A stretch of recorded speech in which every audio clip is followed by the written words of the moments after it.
empiezo, mientras está Chuche, diciéndoles que no hay que dejarnos arrebatar banderas. La ética es una bandera fuerte. Ética es dar razones, no es capricho, tenemos razones. Esto de decir que es mujeres sin valores, sin principios, no, hay que arrebatar la bandera. Tienen ética, tienen razones. La bandera de la vida, hay que volverla a retomar. Esta lucha es por defensa de la vida. La bandera de las familias en plural, no la familia. Porque nos han quitado muchas banderas y hemos sido muy pasivos y pasivas al dejarnos quitar esas banderas. Una bandera fuerte es la ética, hay que volverla, porque a veces nos suena moralina ética. De esto quiero platicarles esta tarde, que no confundamos ética y moral, menos con moralina, porque ellos se apropian de que tienen principios, tienen valores, tienen ética, y entonces parece que del otro lado no tenemos principios, ni valores, ni ética. No somos unas asesinas, ¿sí? ya nos lo gritaron. Pro vida, se apropian de la vida. Nuestro es una defensa de la vida. Pasamos la siguiente. La que sigue. Por eso empiezo con que el aborto es un asunto ético. Sí, los derechos humanos son un asunto ético. Defender derechos y libertades es un asunto ético. Ética es dar razones.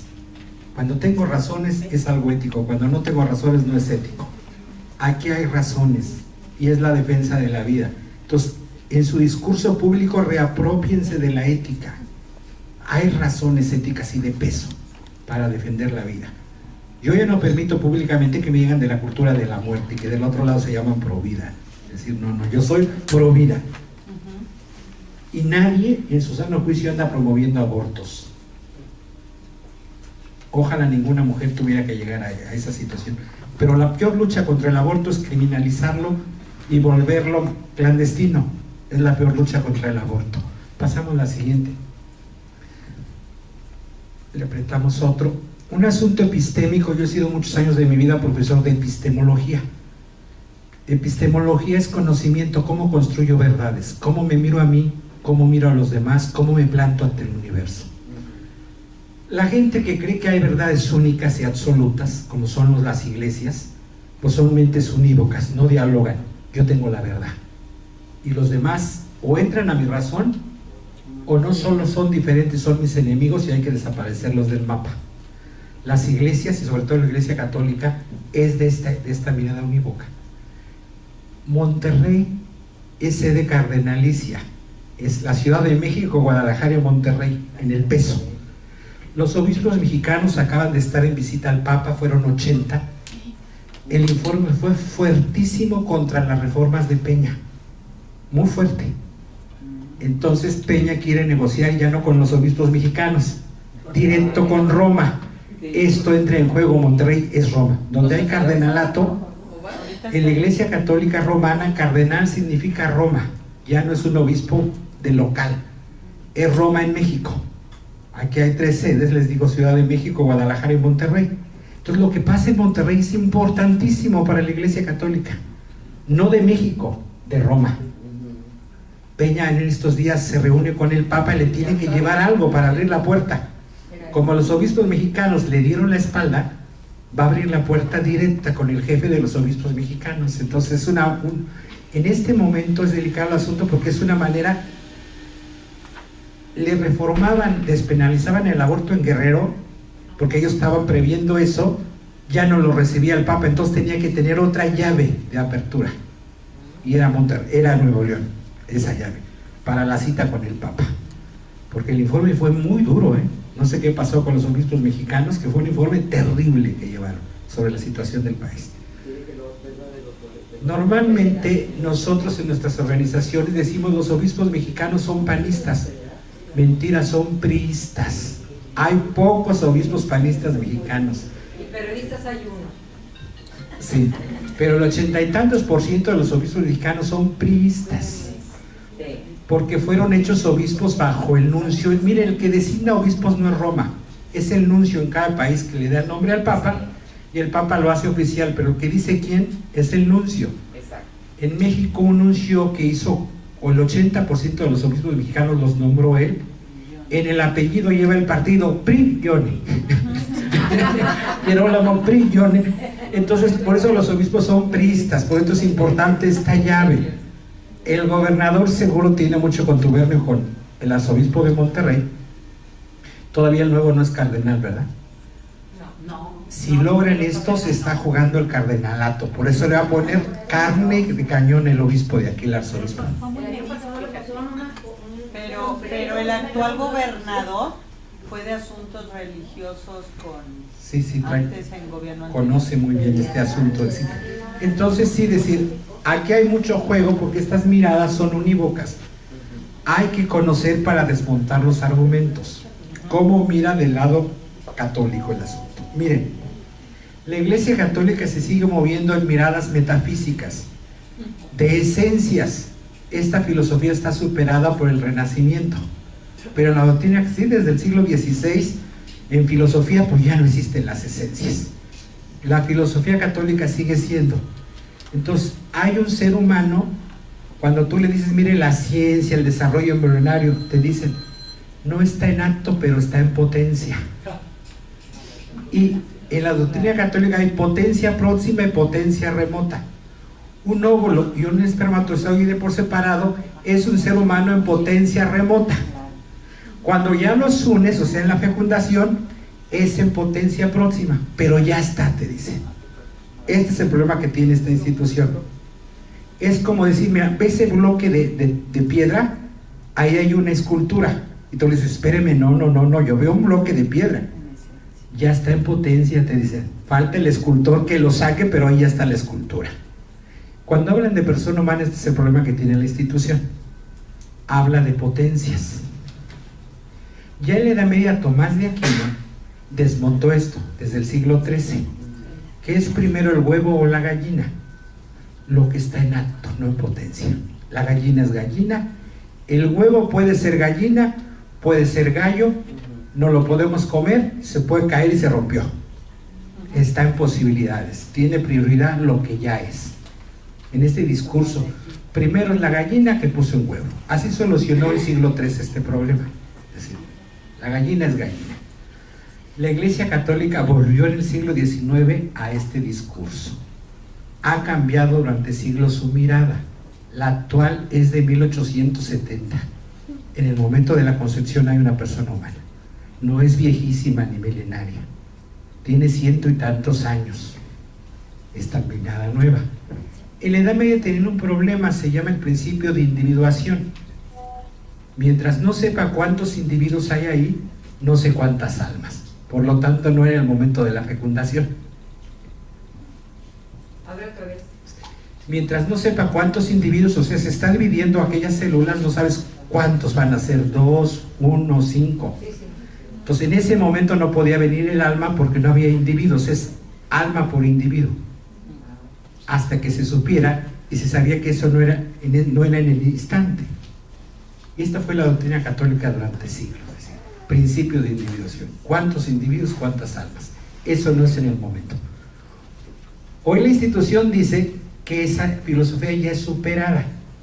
Y sin embargo se queda con la filosofía antigua de lo que está en potencia remota y próxima. Eso está más que superado desde el siglo XVI. Es decir, la otra mirada es lo equívoco. Como todo es interpretación, no hay verdades absolutas. Esto parece muy atractivo. Hay filosofías contemporáneas que dicen, pues cada quien que viva como Dios le dé a entender. Pinto mi raya. El problema es que vivimos en sociedad y mis decisiones te afectan y tus decisiones me afectan. Por eso esta no es salida. La ley es una para todos. No puedo vivir fuera de la ley. La salida desde el mundo antiguo para miradas más abiertas ha sido lo análogo o analógico. No somos idénticos, pero somos semejantes. Necesitamos las leyes que sean analógicas. Y este es el lenguaje muy católico, hablar de lo analógico. El mundo es plural, es diverso, pero hay unidad, somos seres humanos. Hoy hablamos de unidad en la diversidad. Este discurso hay que hacerlo público, apropiarnos de este discurso, decir, no estamos en contra de la unidad, estamos en contra de la uniformidad. El mundo hay unidad en la diversidad. Hay muchas maneras de ser mujer, muchas maneras de apropiarse de la maternidad, No hay que hablar públicamente hoy en un discurso contra la maternidad. Miren, hoy el mundo es muy sensible a muchos temas. La ecología. La gente se amarra a los árboles para defender un árbol que no lo tira en un parque. Los perros. Y nosotros y nosotras hoy salimos con un discurso de lo que hay ahí adentro. Esa señora no es vida humana. No vendemos. Hoy es muy sensible el tema de la vida. Si no vendemos, porque tenemos que cuidar mucho el lenguaje. Sí, ni de decir bebé, porque ahí no hay un bebé. Yo siempre paro a la gente cuando dice mi bebé. ¿De cuántos meses estamos hablando? No, de un mes. No, pues ahí no hay un bebé. Hay que ser claro. Va a ser un bebé si sigue el proceso.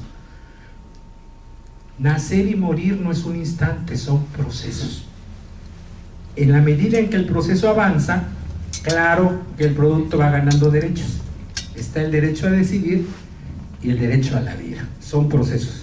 Nacer y morir igual, procesos en este aspecto. Pasamos a la siguiente. Habría que abordar mucho en estos temas. Le apretamos el otro. Miren, hay que hablar públicamente de metodologías diferentes. La religión es un conocimiento muy antiguo, pero tiene su método propio religioso. La ciencia no es tan antiguo, el método científico del Renacimiento para acá. Ciencia es explicar efectos por causas. En religión no hacemos eso. Es bien subjetivo el método religioso. Eso hay que dejarlo en el terreno personal. Cuando discutamos estos temas hay que ir al terreno científico. Científico de ciencias médicas y científico jurídico de la ciencia jurídica. Se explica efectos por causa. Públicamente no hay que meternos en la discusión religiosa porque nos llevan a su terreno. La discusión religiosa, yo soy profesor de teología, formo curas y monjas y pastores de muchas iglesias, es subjetiva. Está más cerca de la poesía que de la ciencia. Y no es mentira, es otra clase de conocimiento. Va más a las emociones que a las razones. Entonces, si nos llevan a ese terreno, perdemos, porque es tan subjetivo. Te cuenta alguien su historia. Yo hace unos 15 días con uno de los diputados que se opone a la reforma en Guerrero, ¿cuál es la razón? Que lo iban a abortar. Su madre era madre soltera, y como no, y por eso está en la lucha, es el que más se opone, el diputado panista Jorge Camacho. No hay razones científicas, son emocionales. Y ahí perdemos, ¿eh? Esta gente no la vas a convencer, estos grupos, de tu mirada. No son razones racionales, son emocionales. No vayamos a su terreno a ver quién grita más. Yo puedo mirar a alguien que piensa diferente a mí y no lo odio. Y ellos y ellas sí. Les ves como los ojos que te miran con un odio. Yo acabo de vivir en Acapulco el 10 de mayo una experiencia tremenda. Nunca en mi vida me había salido de una iglesia católica, de misa. Esa semana estuve muy expuesto a los medios de Guerrero, de entrevistas, y sábado 10 de mayo dije, pues voy a misa. Para no meterme en lío, me fui como fiel en una banca, no fui con los curas al altar. Oigo misa, primera vez creo que en muchos años de mi vida que voy a estar abajo. La gente me identificó, el cura, toda la homilía fue contra el aborto. 10 de mayo, imagínense la fecha. Catedral de Acapulco. Empecé a sentir miradas y un odio. Entonces, cada mirada, una banca para atrás, hasta que agarré fuerte y huye porque mínimo 3 cachetadas vas a sacar. Por eso digo mínimo. Es el terreno emocional. No entremos en esa discusión. Es decir, es su experiencia, es su emoción, no lo vas a convencer de lo contrario. No son razones racionales, son razones emocionales y simbólicas. Entonces, tener mucho cuidado, no se cuelguen en ese discurso religioso. Descuélguense en el discurso científico, ciencia médica y ciencia jurídica. Razones. Ciencia es explicar efectos por causa. A tantas semanas esto, a tantas semanas otro. ¿Por qué no hay un bebé ahí? Te lo explico. Yo soy profesor de ética y moral, no son sinónimos. Moral viene de moras, costumbre. No hay una moral, hay muchas morales. La costumbre. la costumbre de quién va a estar en la ley. Por eso en sociedades democráticas la costumbre no está en la ley, la costumbre moral, aunque la costumbre es fuente del derecho, es una de las fuentes del derecho, porque lesionarías otras costumbres, la de un grupo. Cada iglesia tiene sus costumbres, no hay una sola moral católica sobre este tema de la vida. Ahora imagínense la evangélica, todas las iglesias reformadas, y habría grupos en Nuevo León que dirían somos budistas, chiquitos pero los habría, y otros grupos militares somos hinduistas.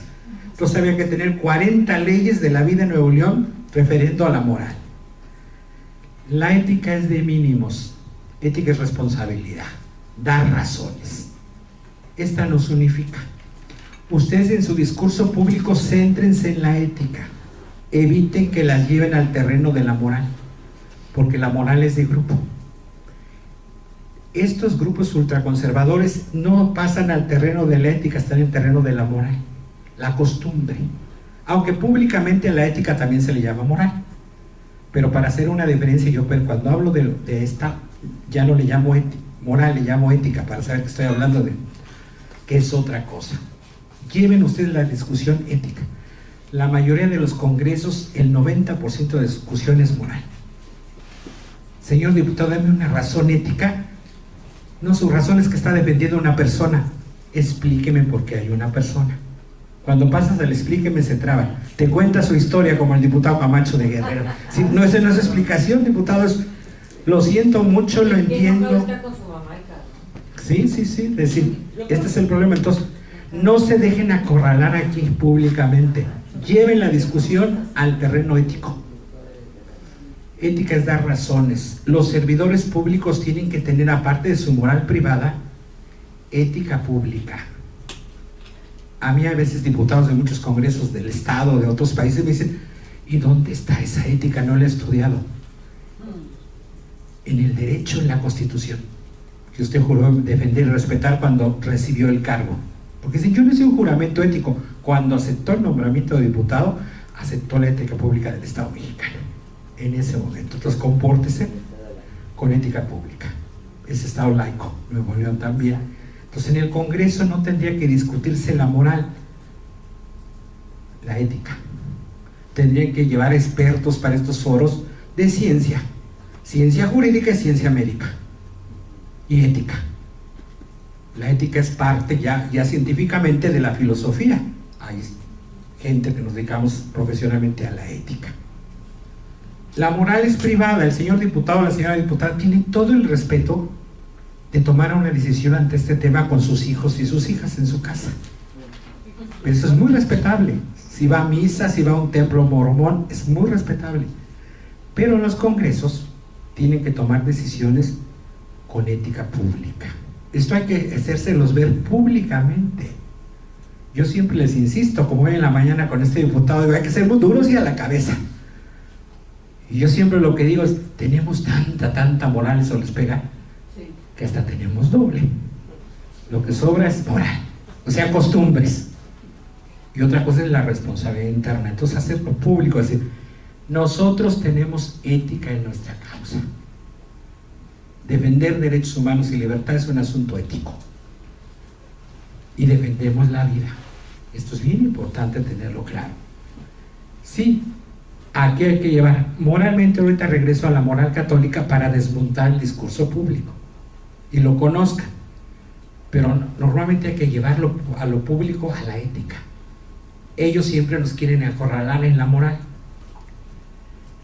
Miren, el asunto de la vida, en griego había dos palabras, zoe, que no nos gusta, porque de ahí viene zoológico, zoología, nos suena más animal, zoe, y bios, esa nos gusta más, nos suena más a la vida.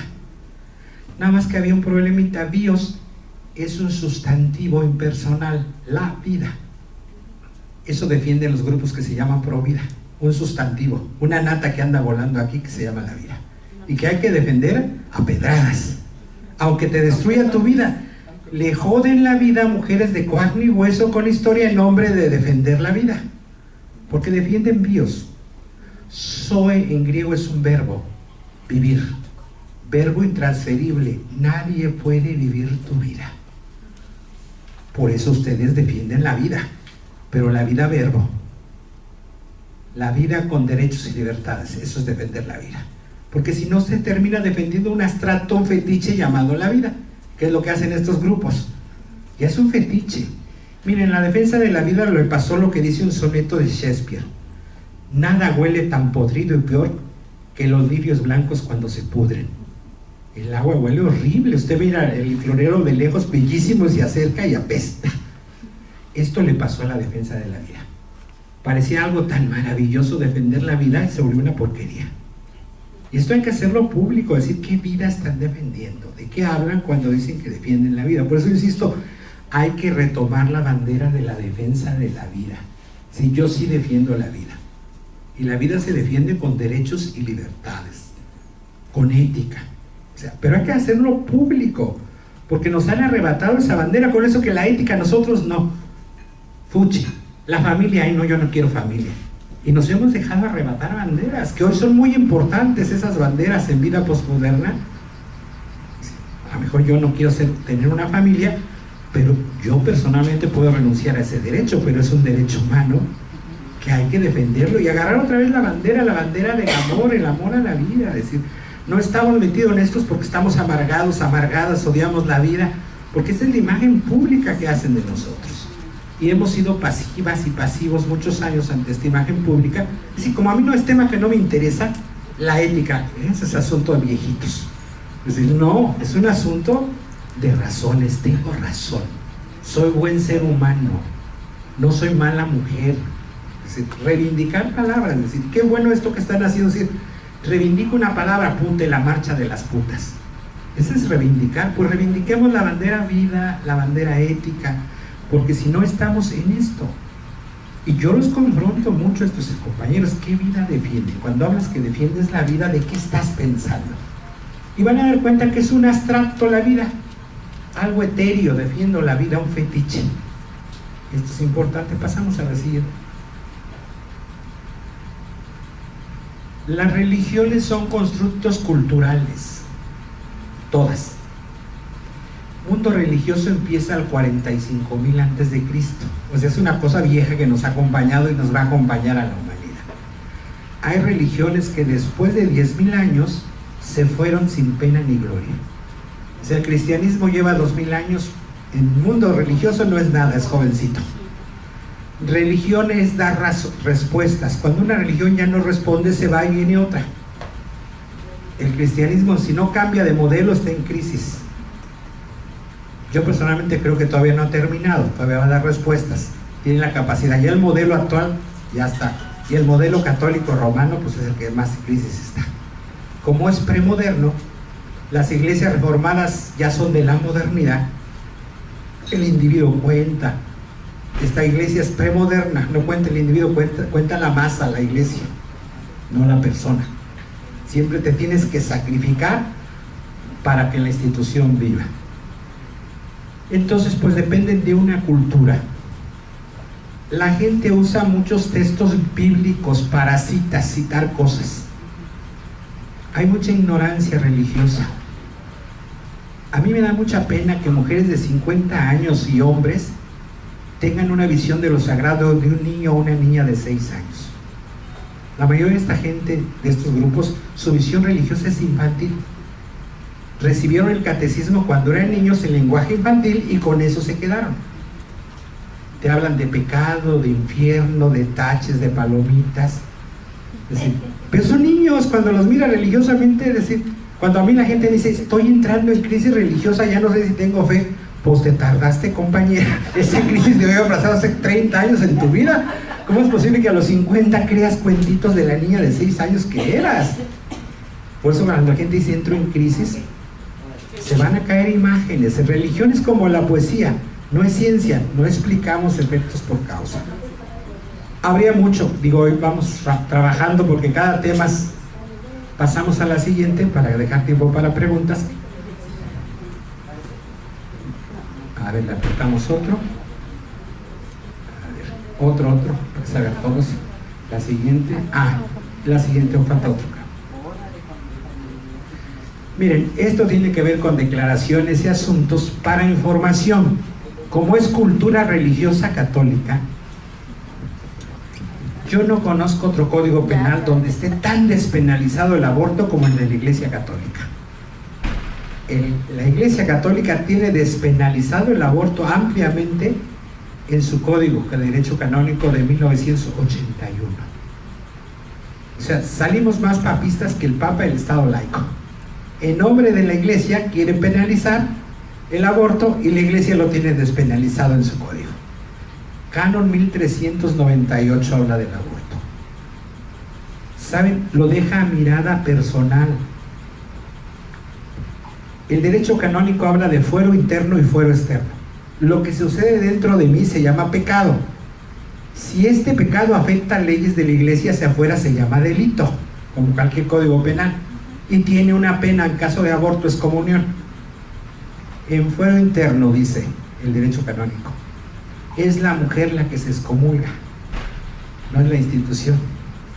Late sentencia, dice en latín. Los medios de comunicación dicen excomunión automática. Pues uno que sabe latín te das cuenta que no es cierto. Automático es palabra del mundo moderno, latín es del Imperio Romano, no existe en latín palabra automático, porque no existía esa realidad de cosas automáticas. Late sentencia, que decir, la sentencia está latente. ¿Quién va a juzgar tu conciencia? No hay tribunal, es asunto personal. Si una mujer dice, hice algo indebido contra mi fe, solita se excomulga, jala la sentencia en ese momento, es decir, me pongo el saco. Una mujer dice, hice con ética lo que tenía que hacer, no está excomulgada en el mundo católico. Un médico, hay médicos que me consultan, Fray, yo hice ayer un aborto y según mi iglesia estoy excomulgado. Doctor, ¿usted cómo se siente? Tranquilo, que hice lo que tenía que hacer. Pues no está excomulgado. Si usted se sintiera mal, me dijera, hice algo indebido, yo tengo la obligación de decirle, está excomulgado según el Canon 1398. Es la persona, a ese nivel deja la Iglesia Católica, es tu conciencia. Eso es fuero interno. Fuero externo, delito, ya no pecado. El Canon 1324 habla de atenuantes para la pena baja y el 323 habla de eximentes. No hay pena. Hay delito, pero no hay pena. Es más fuerte todavía. ¿Sí? ¿Qué casos? O sea, no hay, la pena es excomunión. Si la mujer es menor de 16 años, aunque haya abortado y se sienta mal, hice algo indebido, si es menor, no hay excomunión. Estaba en riesgo su vida, todos los temas de salud, no hay excomunión. No conocía el derecho canónico. ¿Qué mujer católica conoce el derecho canónico? Y aunque lo compres, vale 1,800. Y ya que lo compras, está en castellano, es un lenguaje jurídico romano, no le entiendes si no sabes de este asunto. Aunque tengas el código de canónico. Entonces, ¿conoce usted el código de derecho canónico? No está excomulgada. No sabía que violaba una ley de la Iglesia. Y la más fuerte, si la mujer tenía miedo, porque una persona con miedo no tiene libertad de conciencia. Y si no hay libertad de conciencia, no hay delito. Si no hay delito, no hay pena. O sea, está ampliamente despenalizado el aborto. ¿Cómo es posible que estos diputados, en nombre de su religión, algunos, quieran penalizar lo que su religión tiene despenalizado? Digo esto para que lo sepan como información. No hay que manejarlo tan público porque es volvernos a llevarnos al terreno de la moral. Porque les digo, nuestro discurso público tiene que ser ético. Pero cuando nos hagan preguntas concretas, tener armas. Yo normalmente públicamente no hablo de ese tema para no darles armas, pero cuando me preguntan, de ahí mi pepeno. Es decir, cuando me dicen, yo soy católico, si no apruebo esta ley, me van a excomulgar. Es falso. En 1398 es claro, quien realice el aborto, y este se realice, o sea, no tentativa de aborto. Hacer leyes no es hacer un aborto. Ya pasó en la Ciudad de México. Miren, cuando se despenalizó el aborto en la Ciudad de México, el vocero del cardenal, Hugo Valdemar, dijo que estaban excomulgados todos los católicos de la Asamblea del Distrito Federal. A mediodía citó conferencia de prensa y excomulgó a la Asamblea del Distrito. Por la tarde, el vocero del Papa, Lombardini, de Juan Pablo II, todavía era no, ya era Benedicto, no era Benedicto, de Benedicto, pero era Lobardini, hizo conferencia de prensa y dijo: nadie está excomulgado en la Ciudad de México. El canon es claro, ahí no hicieron un aborto, hicieron una ley. Ya no volvió a hablar el cardenal del asunto desde hace 7 años porque pues arregó su perito de decir en este aspecto. Entonces, tener claro para los diputados, decir, no lo van a excomulgar, no procede, usted no está haciendo un aborto, no es decir, en este aspecto no. Es que si no penalizamos el aborto en Nuevo León nos excomulga el arzobispo, pues no tiene poder para hacerlo. ¿Sí? Es un momento delicado, les insisto, por las negociaciones del presidente con el Papa. En estos días tiene reunión con el Papa. Ellos tenían mucho miedo que se despenalizara en Guerrero porque le iba a cerrar todas las puertas. También conecto con Guerrero, porque está detenido estos días, porque si se hubiera despenalizado no lo recibe el Papa Peña. Y como los obispos, algo pasó en la discusión interna del país, que llevaron un documento terrible los obispos por primera vez en contra de todas las reformas, no lo apoyan en nada. Entonces te abrió la puerta con el jefe derechito: con estos no puedo negociar, entonces me voy hasta Roma, pero allá le piden algo a cambio, una muestra de que va en serio y esa muestra yo supongo que es no, en las relaciones iglesia-estado está en juego, dice. ¿Y eso qué tiene que ver? Mucho. Esto se negocia, por eso es el PRI.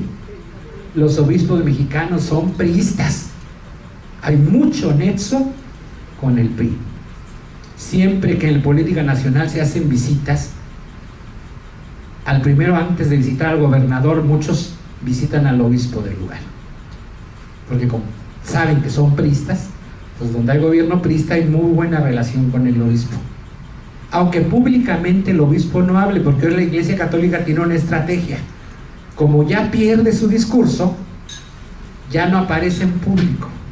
Nos van a lanzar médicos católicos, abogados católicos, analistas, ya tienen creado analistas católicos que van a hablar de ciencia, lo que Julia hablaba de estos pseudocientíficos.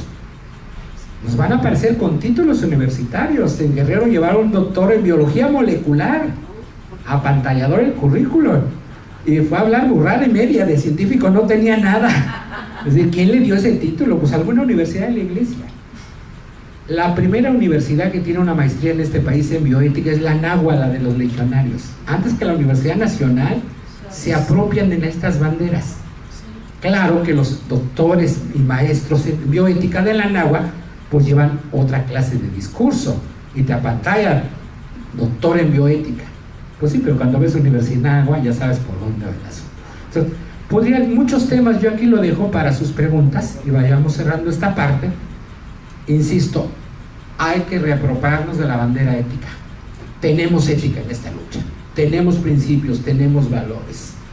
Porque como no les ha gustado la palabra ética, lo asociamos a la moral, a la costumbre, hemos dejado hasta arrebatarnos esta bandera. Y entonces públicamente aparecemos la gente sin principios, la gente que no defiende la vida, la gente que no tiene valores. Es decir, hay que volvernos a retomar esta bandera, presentarnos socialmente. Amamos la vida, tenemos principios, tenemos ética. Esta es una lucha ética. Defender derechos humanos son valores éticos, esa es la ética real.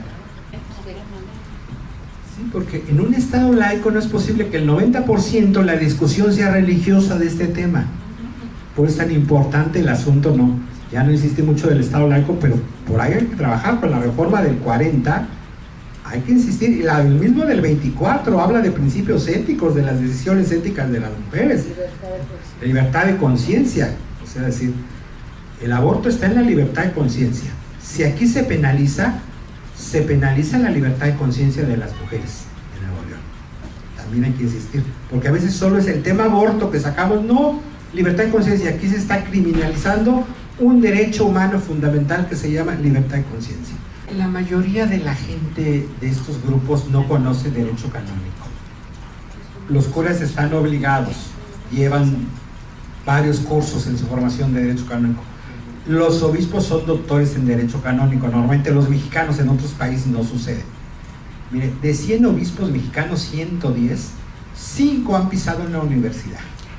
Una vergüenza, la iglesia mexicana. Por ejemplo, el episcopado alemán el 99% ha sido profesores universitarios de los obispos católicos alemanes.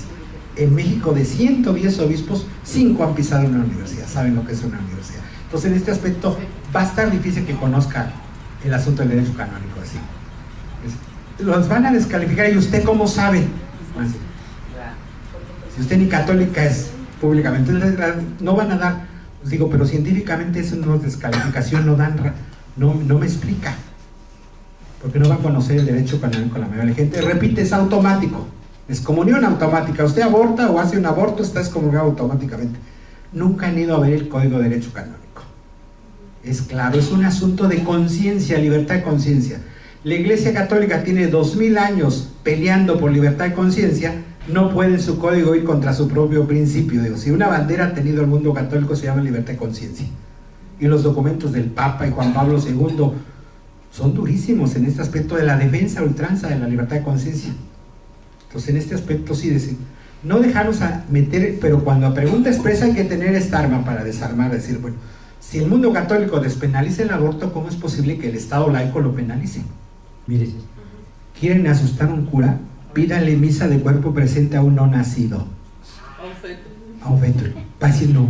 Eso se entierra cristianamente, pero no hay misa de cuerpo presente. Ni siquiera cristianamente, es muy raro. Sí, en este aspecto, cristianamente que en la tierra, en ataúd, pero no hay nivelación, ni es la tradición católica, porque tiene 100 años esto, o sea, no es una tradición que era una persona humana. ¿Va a poner la cara de susto? Usted diga, oiga padre, vaya a cualquier parroquia, fíjese que tenemos un feto, lo podemos traer y le hace misa de cuerpo presente porque queremos hacerle velarlo en la noche, y van a decir, no, eso no. Ahí está la prueba que no era persona. Y en un aborto espontáneo, si una mujer pide el feto para velarlo, dígame usted si el hospital se lo entrega. No, es decir, no. ¿Y cómo es? No digo, te da ni tu placenta cuando tienes un sí, por eso digo, esto es toda una arbitrariedad que sea sujeto de derecho, persona sujeta de derecho, cuando en toda la tradición religiosa no es persona, es vida humana. Hay 3 palabras que se parecen, pero no son sinónimos: vida, vida humana y persona humana. Por supuesto que este producto es vida y vida humana, pero no es persona humana. Es decir, yo cuando me baño, en la coladera se van miles de células humanas, mi ADN humano, y no hago un multimicidio. O sea, hay una diferencia entre células. O sea, sí hay vida humana, pero no hay persona humana. Esto hay que tener claro en el lenguaje, porque a veces usamos sinónimo vida de persona humana. Si no, a ver, momentito. Si hay vida humana, merece respeto toda célula humana. Digo, va uno a la peluquería, no pides tus cabellos en una bolsita y le haces un funeral. Y es vida humana y es tu ADN humano. O sea, sí tenemos una diferencia cualitativa entre vida humana y persona humana. Esta es la discusión. Y hay que enfrentarlos públicamente, decir, bueno, entonces usted cada que se corta las uñas les hace un funeral, le hace una velación, porque es vida humana. Para hacerlos caer en cuenta que sí hay una diferencia entre vida humana y cuando estamos hablando de persona humana. No es la tradición católica que todo producto es una persona humana automático. Es una doctrina que hace 100 años se trata de imponer, pero las tradiciones religiosas se imponen después de 500 años, o sea, en 100 años, toda la gente hay cosas que no. Aunque en discurso diga, su tradición, su costumbre religiosa, no se lo permite. Teniendo el apoyo de la Iglesia, tiene al pueblo católico mexicano, que es mayoría, obediente, no leen todavía, creo que nuestros gobernantes, bien los cambios religiosos. Nosotros en las encuestas en católicas, los católicos de México opinan cosas diferentes a los obispos en temas de reproducción. Nuestras encuestas nos dan otros datos y otra opinión. Los gobernantes creen que esto les da fuerza política, apoyo. Por eso necesitan, como así ha sido la negociación del PRI, unido con los obispos. Esta ha sido una negociación en la historia de la Iglesia mexicana muy fuerte con la Iglesia católica, es mayoritaria. Nuevo León, sobre todo acá Monterrey, tiene peso. Dios, son 3 cardenalatos en el país, tiene peso, o sea, le dan un peso muy importante para el asunto de su política religiosa. Miren, a los señores obispos no les quita el sueño los fetos no nacidos, ni el hambre. Es un tema de poder político y de control. El arzobispo de Monterrey, ¿A poco creen que de veras le importa personalmente? Para nada. Es un asunto de control de las conciencias, o sea, es un asunto político en este aspecto.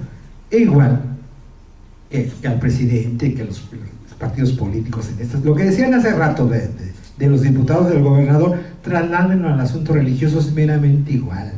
No es una cosa de conciencia que de veras no duerme el arzobispo de Monterrey por los niños no nacidos, según él, o los fetos no nacidos. Es decir, no es un asunto de conciencia, de ética seria. Es un asunto de negociación política, obviamente, en este aspecto. Ellos lo tienen clarísimo. El derecho canónico nuevo de la Iglesia es de 1981. Y es en el derecho canónico, en lugar de decir artículos, se llaman canon. Lo que en un código penal dice un artículo tal, allá dice canon tal. Igual que los códigos tienen canon y parágrafo tal. Entonces, ahorita yo solo di canon, el número grandote, pero luego van hartos parágrafos. E hice una interpretación, porque ahí usan unos títulos bien extraños, pero ya con expertos de derecho canónico lo hemos trabajado así. Miren, en los 80 la Universidad Pontificia de México hizo un congreso sobre derecho canónico, canonistas de todo el mundo católico, para el asunto del aborto. Se habló de esto, se editó el libro con las ponencias. Al mes desaparecieron el libro y no lo han reeditado, porque se dieron cuenta que era un arma, si se hacía público esto, pues en contra de lo que dicen públicamente. El obispo le preguntan y va a decir automática es la excomunión, aunque él sabe que no, es experto en derecho canónico, pero públicamente no se va a poner la soga al cuello. Sabe que la gente no conoce derecho canónico, así sí es automática. Toda mujer que aborte está automáticamente excomulgada, aunque sabe que no. ¿Por qué? Porque tiene mucha moral también los obispos, pero poca ética. Cuando se hizo la nueva constitución, les pongo este ejemplo, de Bolivia, sí, a mí me tocó acompañar a los 9 constituyentes, fui asesor de la Asamblea Constituyente de Bolivia en estos temas, que redactaron el artículo de la vida. Cuando llegué a la primera reunión de los 9, dije, si hoy fuera la votación, para yo ubicarme donde estaba, 7 vamos porque diga desde la concepción que esta constitución ampara la vida. De los 9 que iban a redactar el artículo, 7 estaban ¿qué dijera eso? Desde y eran del partido de Evo, la mayoría de los 9, y en este plan estaban.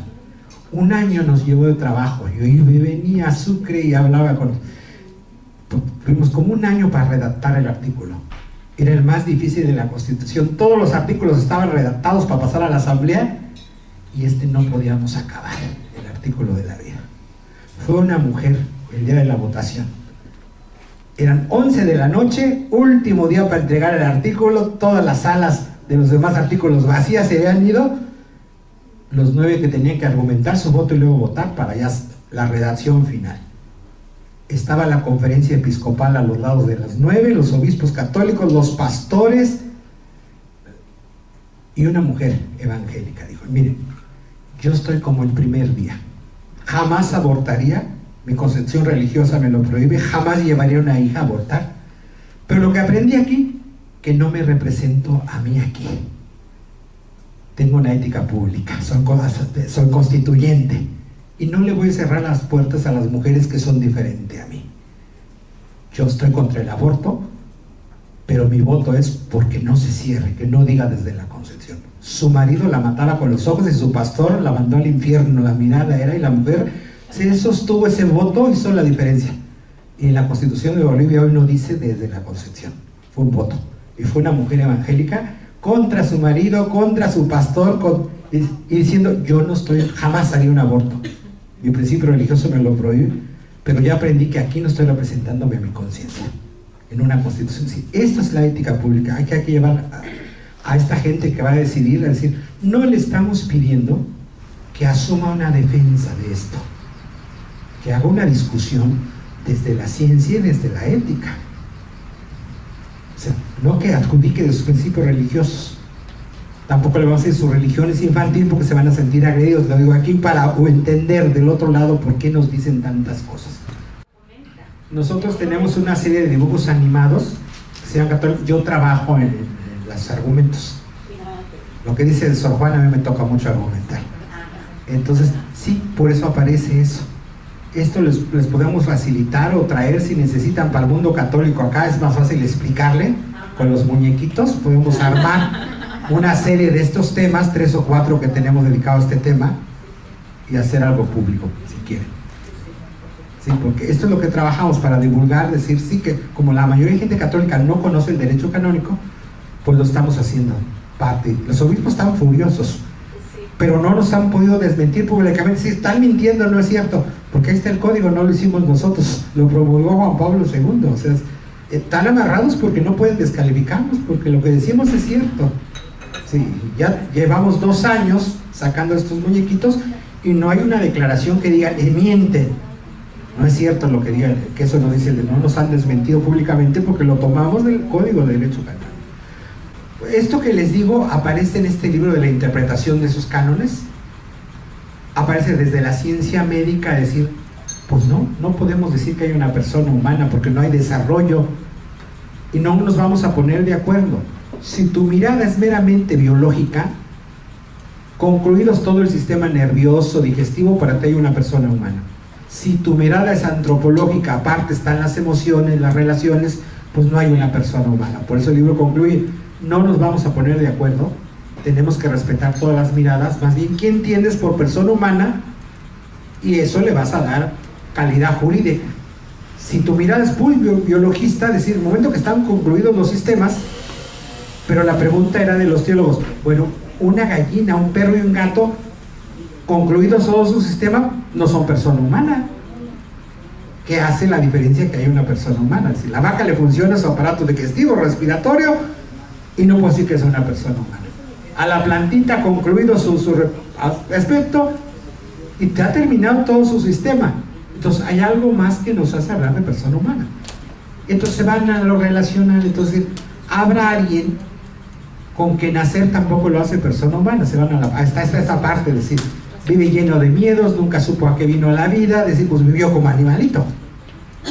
Para Roma es muy riesgoso abrir esta discusión, porque decir, no, entonces queda muy interpretativo. Yo puedo decir, pues este no es persona humana, por lo tanto le puedo dar crán. Por eso jurídicamente, si el momento que da nacido, lo ampara la ley, tiene personalidad jurídica y ya no puede hacer lo que quiera con él. Acuérdense que mucho del derecho positivo, pues viene del derecho eclesial en nuestros países en América Latina. Viene de esa tradición. Entonces, más bien Roma está alterando su propia tradición para... Y como ya no convence, ahora se mete lo pseudocientífico. La Academia de la Vida de Roma está llena de expertos en bioética, en genética, en todo esto, que nos recitan pura religión. Se les olvidó su ciencia. Buscan personajes así ya más mayorcitos, que fueron, esos títulos no sacan. Entonces pues ya la gente que ya se siente cerquita, como que ya quiere portarse bien con la iglesia y quedar bien para que le meta la mano así con lo sagrado, entonces pues hace favores un poco. Entonces la Academia de la Vida de Roma está llena de estos académicos eméritos, ya ancianos, muchos retirados de sus facultades, que les piden que den una conferencia, que firmen una carta, y son muchos de estos expertos que nos traen por el mundo que ya no están activos, que fueron mentes brillantes, ya pasó su época profesional, tan cerca de la muerte, les viene este aspecto personal de Roma. Así actúa. Miren, como Naciones Unidas, les pongo ejemplo, es miembro, como la Santa Sede es miembro de Naciones Unidas.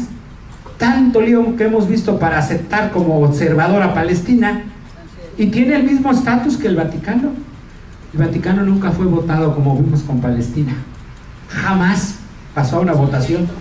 De la noche a la mañana un funcionario de Naciones Unidas puso la silla y el letrero de la Santa Sede, y de hecho pusieron su asiento y el embajador de la Santa Sede es parte.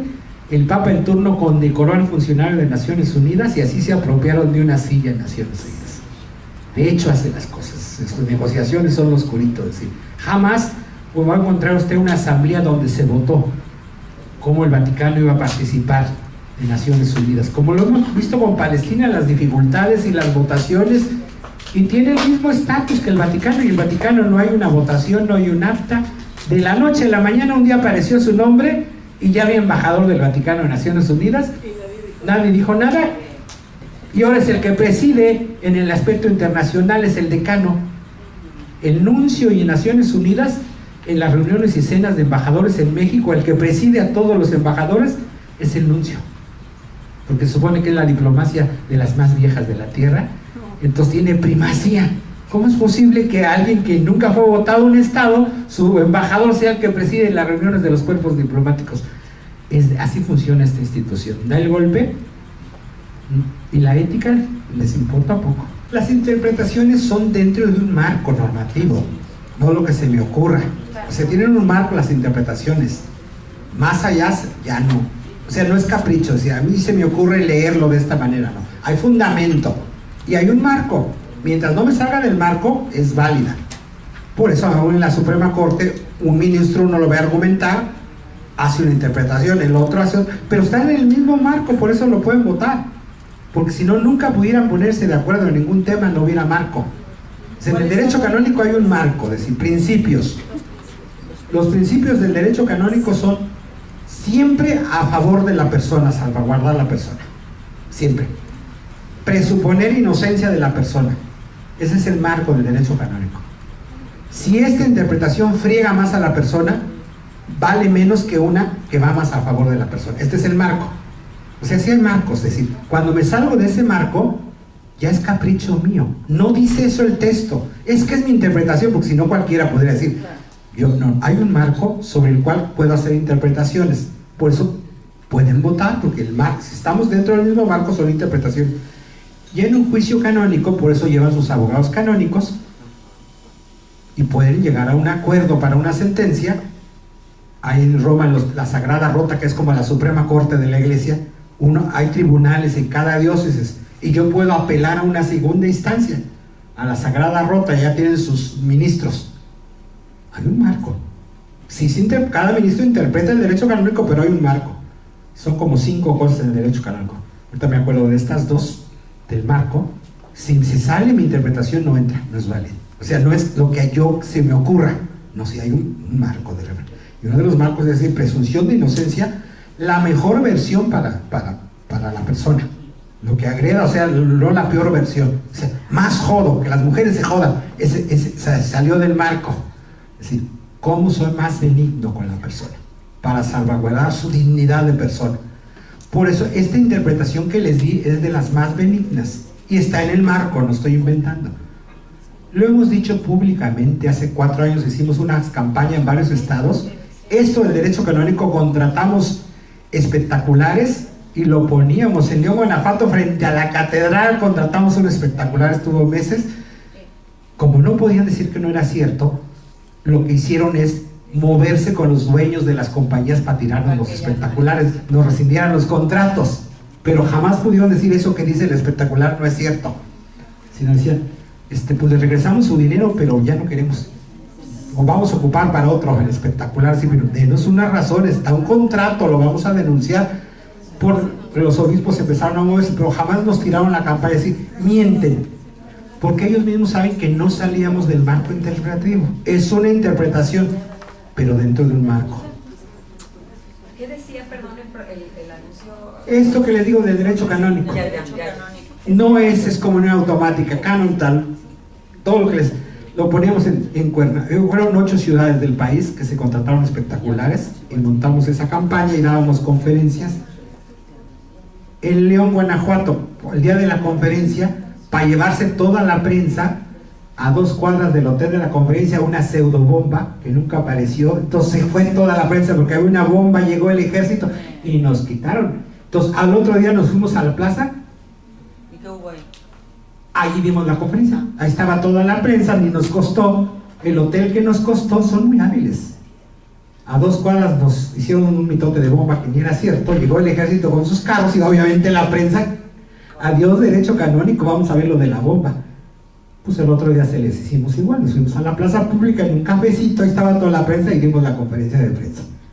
Pero tuvimos que esperar otro día. Este tipo de cosas no es directo, no es decir, mienten estas gentes de católicas, no es cierto. Buscan maneras indirectas, porque estamos dentro del marco. Sí es interpretación, porque en lo jurídico todo es interpretación, pero no un marco, porque si no sería, sí, no, es su ocurrencia, a usted se le ocurrió, que eso dice el derecho canónico, no. Es mi interpretación, pero dentro de un marco. Porque si no, digo, ya nos hubieran tirado esta campaña hace años. O sea, esa gente miente, no sabe derecho canónico. Sí, yo no soy experto en derecho, pero consultamos expertos dentro de la iglesia que están en funciones, que asesoran a los obispos, coincidían todos, está despenalizado. Miren, pues yo creo que vamos cerrando este tema.